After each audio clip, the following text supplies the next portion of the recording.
ఇంట్లో ఉన్న బంగారాన్ని విడిపించి ఆ రోజు ఆన్లైన్ రేటుకే మేము కొంటాం. Sharma gold company. అనిపించింది ఎప్పుడైనా కానీ రేవంత్ గారు ఈ పొజిషన్ కి వస్తారు, ఆయన కష్టం, ఆయన డెడికేషన్ అందరు చూసి అంటే అనర్గళంగా మాట్లాడే కెపాసిటీ. తెలంగాణలో కాంగ్రెస్ పార్టీకి రేవంత్ వచ్చి సీఎం అవుతాడని ఎవరు కలగన్నారు. ఓకే, ఫస్ట్ ఆఫ్ ఆల్ ఒకటి. రెండవది, కాంగ్రెస్ లో అంతా కూడా సీఎం క్యాండిడేట్ స్థాయి వాళ్ళే ఉంటారు, ఎక్కువ మంది senior most leaders, individual capacity ఉన్న వాళ్ళు. వీళ్ళందరినీ కాదని రేవంత్ అవుతారు అని కూడా నేను ఎప్పుడు అనుకోలేదు. కానీ అప్పుడే మేము తెలుగుదేశంలో ఉన్నప్పుడే రేవంత్ అనేవాడు, ఒక్క రోజైనా సీఎం అవ్వాలి అంటే మేము నవ్వుకునే వాళ్ళం చూసి రేవంత్. ఇప్పుడు అనుకుంటా అప్పుడేమో నవ్వుకున్నప్పుడు నిజంగా అయిపోయాడు అనుకున్నాను నేనైతే. ఎందుకంటే తను జడ్పీటీసీగా కంటెస్ట్ చేశాడు, తర్వాత ఎమ్మెల్సీగా కంటెస్ట్ చేసి మళ్ళీ టీడీపీలోకి వచ్చారు. సో అప్పటి నుంచి రెబల్ గానే ఉన్నారు. సో మీరు పోరాట ఎదురాలు, ఆయన పోరాట ఎదురు అని చెప్పుకోవచ్చు, అంతే కదా? నిజమే కదా. మరి ఒక జడ్పీటీసీ నుంచి ఒక సీఎం స్థాయికి రావటం అంటే మామూలు మాటలు కాదు కదా. సో ఆయన డ్రీమ్ వన్ డే అవ్వాలనుకున్నాడు, వన్ డే ఏంటి అసలు ఫుల్ టైం అయిపోయాడు, ఫుల్ టైం చీఫ్ మినిస్టర్. అంతే కదా. ఇప్పుడు మన ఫ్రెండ్స్ ట్రూప్ లో ఒకరు వచ్చి పయ్యావుల కేశవ్, ఇప్పుడు ఆయన లేట్ గా అయ్యాడు, అందరికన్నా లేట్ గా మినిస్టర్ అయింది ఆయన. మా అందరికన్నా సీనియర్ మోస్ట్ ఎన్టీఆర్ గారు ఉన్నప్పటి నుంచి ఉన్నారు. సో నేను మంత్రి అయ్యాను, రేవంత్ సీఎం అయ్యాడు, అచ్చెన్నాయుడు గారు మంత్రి అయ్యారు. సో ఇట్లా అందరూ ఆల్మోస్ట్ బాగానే సెటిల్ అయ్యాం కాబట్టి అదొక హ్యాపీనెస్. ఓకే, సో ఎప్పుడైనా వెళ్ళి విష్ చేసి కలవాలనిపించిందా రేవంత్ గారిని? ఇక్కడి నుంచే విష్ చేస్తాం. సో ఎందుకంటే ఆయన కూడా ఒక మాట చెప్పారు, పక్క రాష్ట్రాల ముఖ్యమంత్రులు అయినప్పుడు ఇంకొక ముఖ్యమంత్రి విష్ చేయడం కాల్ చేసి ఒక మంచి పరిణామం, ఒకరికొకరు ఉంటామని చెప్పుకునే దాంట్లో ఒక హ్యాపీనెస్ ఉంటుంది అనేది. బట్ జగన్మోహన్ రెడ్డి గారు కనీసం ఫోన్ చేసి చీఫ్ మినిస్టర్ అయ్యారని విష్ కూడా చేయలేదు నాకు అని కూడా ఓపెన్ గా స్టేట్మెంట్ ఇచ్చారు. దాని మీద మీ ఒపీనియన్ అంటే ఏమని చెప్తారు? మరి ఆయన చేశారా జగన్ గారు సీఎం అయినప్పుడు? నాకు తెలియదు కదా, ఆయన చేసి ఉంటే నేను ఆన్సర్ చెప్పగలను. Okay, super. సో ఇలా పాలిటిక్స్ మాట్లాడుకుంటూ పోతే 2 రోజులు అవుతుంది మీతో, ఎందుకంటే 2 రోజులు కాదు, నెలైనా పాలిటిక్స్ కి సినిమాకి ఎండింగ్ అనేది ఉండదు. ఎన్నో విషయాలు చెప్పాలంటే మంచి ఫైట్ చేశారు, అప్పుడు కావచ్చు ఇప్పుడు కావచ్చు. ఎందుకంటే రాజశేఖర రెడ్డి గారిని చూశారు, చంద్రబాబు నాయుడు గారిని చూశారు, జగన్మోహన్ రెడ్డి గారిని చూశారు, చిరంజీవి గారిని చూశారు, జయలలిత గారిని చూశారు, ఎంత మందిని చూశారు. ఎందుకంటే పీక్ లో ఉన్నారు, ఇండస్ట్రీలో స్టార్ హీరోయిన్ గా పేరు తెచ్చుకున్నారు. ఉన్న టాప్ 5 హీరోయిన్స్ లో మీరు ఒకళ్ళు, బాగా మంచి రెమ్యునరేషన్, అవన్నీ వదిలిపెట్టుకొని అంటే మాకు తెలిసినంత వరకు చాలా అందంగా ఉన్నప్పుడు అండ్ యంగ్ లో ఉన్నప్పుడే మీరు పాలిటిక్స్ లోకి వచ్చేసారు. మ్యారేజ్ చేసుకుని అదే వచ్చేసారు ఇమిడియట్ గా. ఇంకా మీరు కంటిన్యూ. కానీ చాలా మంది డైరెక్టర్స్, ప్రొడ్యూసర్స్, హీరోస్ అందరికి షాకింగ్, నువ్వు ఇంత ధైర్యంగా ఇన్ని లక్షల మంది ముందు ఎలా మాట్లాడగలుగుతున్నావు అని అడుగుతారు. ఏమో తెలీదు నాకు, వెళ్ళాను, మాట్లాడుతున్నాను, అలాగే కంటిన్యూ అయిపోయాను. ఒకటి బాగా సంపాదించుకోవాలని పాలిటిక్స్ కి వస్తారు, ఇంకొకటి సంపాదించుకోవాలని కాపాడుకోవడానికి వస్తారు. మీరు ఎందుకు వచ్చారు అసలుకి? నేను సర్వీస్ చేయడానికి వచ్చాను, అది ఎప్పుడు చెప్తాను, అందరిలాగా కాకుండా మనస్ఫూర్తిగా చెప్తాను, అది టిల్ డేట్ చేస్తూ ఉన్నాను. ఓకే, బట్ సంపాదించి రాజకీయాలకే మొత్తం ఖర్చు పెట్టేశారు. నా డబ్బు నేను ఖర్చు పెడతాను తప్ప నేను ఎవరి దగ్గర చేయి చాచిన దాఖలాలు లేదు. ఇండస్ట్రీలో మీరు ఎవరినైనా అడగండి, చంద్రబాబు నాయుడు అడగండి, ఆయన పార్టీలో నేను ఏమన్నా ఆయన దగ్గర సహాయం పొందానా అని.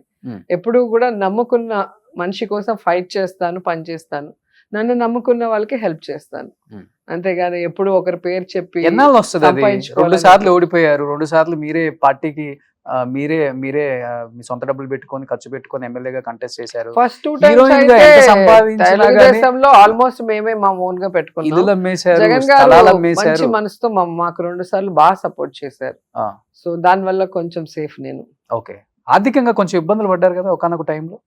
ఎప్పటికీ ఉంటాయండి, సంపాదించింది చాలా చాలా అమ్మేసుకో, సినిమాల్లో పోయింది, మళ్ళీ పాలిటిక్స్ లో పోయింది, మళ్ళీ సంపాదించుకుంటూ ఉన్నాను కదా. నాకు జబర్దస్త్ శ్యామ్ అంకుల్ బాగా సపోర్ట్ చేశారు ఆ టైంలో. ఓకే, సో ఆ షో ఇవ్వటం వల్ల నాకు క్రేజ్ వచ్చింది, ఫైనాన్షియల్ గా స్ట్రెంగ్ అవ్వటానికి అవకాశం వచ్చింది. ఓకే, సో ఆయనకి కూడా నా లైఫ్ లో ఎప్పుడు కృతజ్ఞతలు చెప్పుకుంటాను. సో ఆ గ్రాటిట్యూడ్ ఉంటే చాలు. ఖచ్చితంగా ఖచ్చితంగా ఉంటుంది. ఎప్పుడు మళ్ళీ జబర్దస్త్ వచ్చే అవకాశం ఉంది ఏమన్నా? అందరూ వెయిట్ చేస్తున్నారు మీకోసం, ఆ స్టేజ్ నిండుగా ఉండాలంటే మీ నవ్వుతో. లేదు, కొత్త షో ఏదైనా వస్తే చేస్తాను. రెడీయా? కొత్తది ఏదైనా అయితే ఓకే. సో ప్రొడ్యూసర్స్ డైరెక్టర్స్ రెడీగా ఉండండి, కొత్త షో. ఎందుకంటే సినిమాలు లేక పాలిటిక్స్ కి వచ్చినారని అప్పుడు చాలా మంది అన్నారనే నేను అప్పుడు ఆ షో చేశా. నేను సినిమా ఇండస్ట్రీకి, టీవీ ఇండస్ట్రీకి ఎప్పుడు వెళ్ళినా సక్సెస్ ఇవ్వగలను, Hmm. నా ప్రేక్షకులు నాకున్నారని ప్రూవ్ చేయడానికి అప్పుడు యాక్ట్ చేయడం జరిగింది. చాలా ఏళ్ల తర్వాత యాక్ట్ చేశాను ఆ షోస్. అవును అవును. సో సక్సెస్ చేసి మళ్ళీ ఆపేసి నేను మళ్ళీ మినిస్టర్ అయ్యాక ప్రజాసేవలో ఉండిపోయాను. ఓకే. సో ఇప్పుడు కొంచెం ఫ్రీ టైం ఉంది కాబట్టి మళ్ళీ నా అభిమానుల కోసం యాక్ట్ చేయాలనుకుంటున్నాను. వావ్. సో రోజా గారికి ఫ్యాన్స్ ఉంటారు, అట్ ది సేమ్ టైం రోజా గారి చీరలకి ఫ్యాన్స్ ఉంటారు. ప్రత్యేకమైన శ్రద్ధ తీసుకుంటారా వీటి కోసం? నాకు చాలా డిజైనింగ్ ఇంట్రెస్ట్. నాకు ప్రాపర్టీస్ మీద కన్నా శారీస్, జ్యువెలరీ మీద ఇష్టం ఫస్ట్ నుంచి కూడా. శారీస్ అని కాదు, మోడర్న్ డ్రెస్, ఫ్రాక్స్ అయినా, లంగా ఓణీలైనా, శారీస్ అయినా చక్కగా రెడీ అవ్వటము, చక్కగా పూజ చేయటము, చక్కగా ఫ్రెండ్స్ తో ఎప్పుడు సరదాగా ఉండటం ఇష్టం నాకు. ఒక 10,000 చీరలు ఉంటాయంట మీకు? ఎప్పటికప్పుడు డిస్పోజ్ చేసేస్తాను అన్ని ఏం పెట్టి. చేస్తారు అవన్నీ? మా వదినలకి, ఫ్రెండ్స్ కి, ఆ, మా ఆడబిడ్డలకి ఎవరు కావాలంటే వాళ్ళు తీసుకోండి. అన్ని కొత్తగానే ఉంటాయి, నావేం మాసిపోవు. నేను ఎంతసేపు కడతాను, ఆ, ఓ 2-3 అవర్స్. ఓకే మళ్ళీ ఇప్పుడైతే కొంచెం రిపీటెడ్ గా కడతాను, కాన్స్టెన్సీలో కూడా అవసరం కాబట్టి. ఓకే. అయినా కొత్తగానే ఉంటాయి. ఓ, అంటే ఒకసారి కట్టుకున్న చీర ఇంకా కట్టుకోరు మామూలుగా ముందు అలా ఉన్నాను. ఎమ్మెల్యే అయ్యాక మళ్ళీ రిపీటెడ్ గా చాలా సారీస్ కావాలి కాబట్టి వాడుతూ ఉన్నాను. ఓకే. హీరోయిన్ గా ఉన్నప్పుడైతే ఒక ఫంక్షన్ కి వేస్తే మళ్ళీ వేయం, ఎందుకంటే ఫొటోస్, వీడియోస్ అన్ని వచ్చేస్తాయి కదా. సో ఆ మెయింటెనెన్స్ చేయాలి కదా. హీరోయిన్ అంటే వాళ్ళు ఇంకా దేవలోకంలో దేవకన్యలాగే ఊహించుకుంటారు. ఈ వయసు వచ్చినా ఇంకా 18 ఏళ్ళలాగా ఉండాలనుకుంటారు. అదే Okay. పెద్ద బాధ. ఎక్కడన్నా పోతే మీరు అలాగే ఉన్నారండి అంటారు, లేకపోతే ఏంటండి ఇలా పాడైపోయారు, మొహం ఏంటి ఇలా ఉంది అంటారు. ఏం పాడైపోయారా బాబు, వయసు రాదా ఫేస్ మీద, అప్పుడు సినిమాలో ఉన్నట్టు ఎలా ఉంటారు. నాకు అసలు అంత అమాయకంగా అడుగుతారు తెలుసా అభిమానులు చూసినప్పుడు. మినిమం శారీ ఒక 50,000 60,000 అట్లేం లేదండి, ఇవంతా 8,000 అనుకుంటా. అంతే. Organza weight less. ఆపరేషన్ అయింది కదా, సో వెయిట్ సారీస్ కట్టుకోలేకపోతున్నాను పొట్ట దగ్గర. ఓకే. సో కొంచెం వెయిట్ లెస్ వాడుతున్నాను. మంచి మంచి శారీస్, డిజైనింగ్ చాలా బాగుంటుంది. Thank you. ఎవరు చేస్తారో గానీ. నా ఫ్రెండ్ భార్గవి గారు అని ఉన్నారు, ఓకే. తను ఫస్ట్ బాగా చేసేది. ఈ మధ్యలో షమ అని, స్టారీ డ్రీమ్స్, ఓకే. ఇంకా ఫిరోజ్ అని, ఇంకా చాలా మంది ఉన్నారు నాకు డిజైనర్స్. ఓకే. సో వాళ్ళందరూ ఒక్కొక్కరిది ఒక్కొక్క స్టైల్. సో ఆ సిచ్యువేషన్ బట్టి, వెళ్ళే ఫంక్షన్ బట్టి వాళ్ళకి ఇస్తూ ఉంటారు. సో మీ స్టైల్ ను ఫాలో అయ్యే మిగతా ఎమ్మెల్యేస్ కూడా ఉన్నారు అనుకుంటా కదా. నేను ఎమ్మెల్యే అయిన తర్వాత అందరూ నన్ను ఫాలో అవుతున్నారు. హై నెక్ నేను వేస్తే అందరూ హై నెక్, నేను బాడీ ఒక కలర్, హ్యాండ్స్ ఒక కలర్ వేసేదాన్ని, అందరూ అవి స్టార్ట్ చేశారు. నేను వేరే మారిపోతూ ఉన్నాను. మళ్ళీ ఫుల్ నెక్ వేయటం, రౌండ్ నెక్ వేయటం స్టార్ట్ చేస్తే మళ్ళీ అందరూ అవే వేస్తున్నారు. మళ్ళీ కొన్ని రోజు కాలర్ వేసాను, ఏది వేస్తే అందరూ అది వేస్తుంటే ఇంక మళ్ళీ నేను వేరే మార్చుకుంటూ వెళ్తాను. అంతే, రాజకీయాల్లో ఏది కంఫర్ట్ అది బెస్ట్ కదా.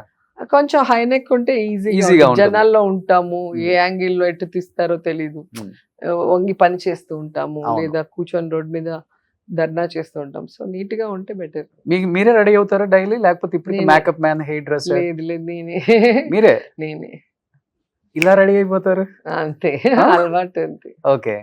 హెయిర్ స్టైల్ కూడా ఫ్యాన్స్ ఎక్కువ ఉన్నారు. హెయిర్ స్టైల్ కూడా ఫ్యాన్స్ ఉంటారు అమ్మాయిలు. నార్మల్ పోనీటైల్, నేను అదే పోనీటైల్ అంటే ఇట్లా నీట్ గా ఉంటే నాకు ఇష్టం. ఈ లూజ్ హెయిర్, ఫేస్ మీద అంతా హెయిర్ ఉంటే ఒక లాగా ఉంటుంది, చెమటలకి జనాల్లో తిరుగుతుంటే ఓకే అస్సలు అవ్వదు. అంతే ఇలా నున్నకు దువ్వేసి ఒక రబ్బర్ బ్యాండ్ వేసేస్తే అమ్మయ్యా ఓకే ఇంక రండి ఫైటింగ్ అన్నట్టుంటుంది. ఓకే.